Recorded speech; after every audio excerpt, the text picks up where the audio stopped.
সাবেক ছাত্রনেতা, সাবেক যুবনেতা, বাংলাদেশ জাতীয়তাবাদী দল খুলনা জেলার বিপ্লবী আহ্বায়ক, প্রিয় মানুষ, প্রিয় নেতা মোহাম্মদ মনিরুজ্জামান মন্টু, আজকের অনুষ্ঠানের প্রধান বক্তা মোহাম্মদ মনিরুজ্জামান মন্টু।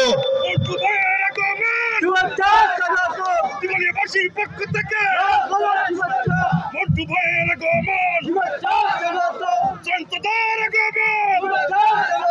দিগলিয়াবাসীর পক্ষ থেকে। মহান মুক্তিযুদ্ধের ঘোষক শহীদ রাষ্ট্রপতি জিয়া রহমান কর্তৃক প্রতিষ্ঠিত বাংলাদেশ জাতীয়তাবাদী দল খুলনা জেলার দিঘলিয়া উপজেলার দিঘলিয়া সদর ইউনিয়নের আজকের দ্বিবার্ষিক সম্মেলনের সম্মানিত সভাপতি ডক্টর হাফিজুর রহমান,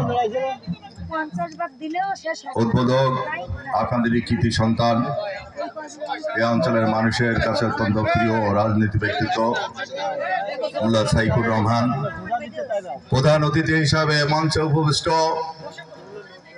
এ জনপদের মানুষের কাছে তিনি অত্যন্ত পরিচিত মুখ, যাকে আমরা খুলনার মানুষ হিসাবে ইতিমধ্যে মনে করি আমাদের ভাই হিসাবে, যার ছাত্র রাজনীতি শুরু হয়েছিল প্রাচ্যের অক্সফোর্ড খ্যাত ঢাকা বিশ্ববিদ্যালয়ের সবুজ চত্বর থেকে। সাবেক সফল ছাত্রনেতা, বিএনপি খুলনা বিভাগীয় সহ সাংগঠনিক সম্পাদক, জনপ্রিয় জননেতা বাবু জয়ন্ত কুমার কুণ্ডু, মঞ্চে উপবিষ্ট খুলনা জেলা বিএনপির সিনিয়র যুগ্ম আহ্বায়ক প্রখ্যাত আইনজীবী অ্যাডভোকেট মোহাম্মদুল ইসলাম, যুগ্ম আহ্বায়ক খান জুলফিকার আলী জুলু, মোল্লা খায়রুল ইসলাম, কামরুজ্জামান টুকু, উপস্থিত ইনামুল হক সজল সহ সম্মানিত নেতৃবৃন্দ, স্থানীয় নেতৃবৃন্দ, সামনে উপবিষ্ট দিঘলিয়া ইউনিয়নের আজকের এই সম্মেলনের সম্মানিত কাউন্সিলর, ডেলিগেট, সংগ্রামী দিঘলিয়াবাসী, আসসালামু আলাইকুম। আমরা প্রধান অতিথির বক্তব্য শুনব। 1978 সালে জন্ম নেওয়া এই রাজনৈতিক সংগঠনটি স্বাধীন বাংলাদেশে সবচেয়ে বেশি দিন রাজপথে ছিল। এই দল গণতন্ত্র পুনরুদ্ধারের ক্ষেত্রে, দেশের স্বাধীনতা সার্বভৌমত্ব রক্ষার ক্ষেত্রে কখনো কোনো অপশক্তির কাছে মাথা নত করে নাই, আপোষ করে নাই। এটাই হচ্ছে আমাদের গৌরব উজ্জ্বল ইতিহাস।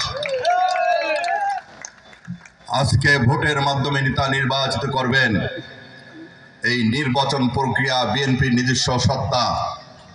বিএনপি সবসময় গণতন্ত্রের পক্ষের রাজনৈতিক সংগঠন।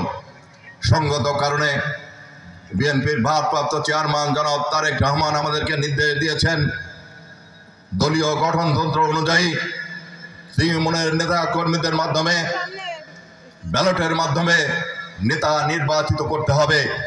আমাদের সেই নির্দেশনার অংশ হিসাবে গত 2.5 মাস আমি অনেকবার আপনাদের সামনে উপস্থিত হয়েছি।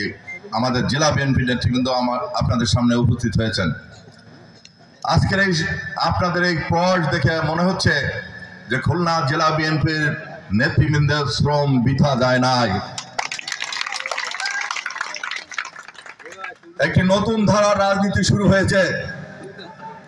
প্রথম হয়তো আমাদের কাছে এটা অনেকের কাছে আমাদের কাছে মানানসই মনে হবে না, কিন্তু এই যে দেশপ্রেমিক রাজনৈতিক সংগঠন, বাংলাদেশের মানুষ যে সংগঠনের দিকে তাকিয়ে থাকে, এই সংগঠনকে আগামী দিনে একটি শৃঙ্খলা রাজনৈতিক সংগঠন, একটি দেশপ্রেমিক রাজনৈতিক সংগঠন, একটি জনবান্ধব জনপ্রিয় রাজনৈতিক সংগঠন হিসাবে প্রতিষ্ঠিত করতে হলে এর কোনো বিকল্প নাই।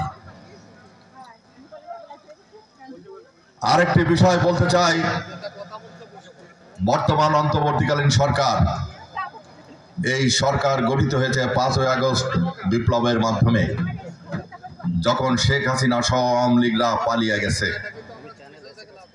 এমন একটি পরিবেশে আমরা সম্মেলন করছি। এই সময় আমাদের ভারপ্রাপ্ত চেয়ারম্যান মহোদয় বারবার বলেছেন, আমরা বিএনপিকে জনগণের কাছে অধিকতর জনপ্রিয় এবং গ্রহণযোগ্য করে তুলতে চাই। সেই নির্দেশনা আমাদেরকে দিয়েছেন। অতএব আগামী দিনে যদি আপনারা নেতা নির্বাচিত করেন, তাহলে আগে বিবেকের কাছে প্রশ্ন রাখবেন যে আমাদের চেয়ারম্যান মহোদয় কি নির্দেশনা দিয়েছেন। এই সংগঠনকে যদি জনগণের কাছে গ্রহণযোগ্য, অধিকতর গ্রহণযোগ্য করে তুলতে হয়, তাহলে নেতা নির্বাচনের ক্ষেত্রে লোভ মোহ ত্যাগ করে আত্মীয়তার বন্ধনের প্রতি আকৃষ্ট না হয়ে সর্বপ্রথম দেখতে হবে সে ত্যাগী পরীক্ষিত কিনা, দীর্ঘদিন এ দলের সঙ্গে রয়েছে কিনা। দ্বিতীয়টি দেখতে হবে সে সমাজের কাছে গ্রহণযোগ্য রাজনৈতিক ব্যক্তিত্ব কিনা। তৃতীয়ত সে দক্ষ সংগঠক কিনা।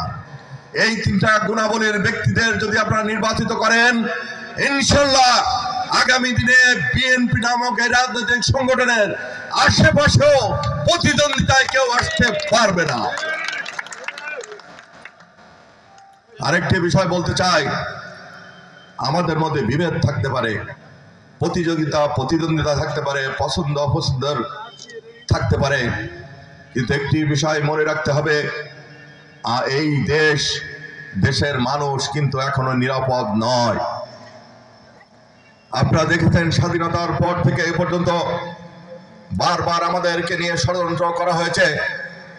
অনেক আধিপত্যবাদী দেশ তাদের লোলুপ দৃষ্টি আমাদের দিকে নিক্ষেপ করেছে। আমাদের এই স্বাধীন বাংলাদেশ, শান্ত বাংলাদেশকে অশান্ত করে তোলার জন্য অনেকভাবেই তারা ষড়যন্ত্র করেছে, বহির্বিশ্ব থেকে, ভিতর থেকে।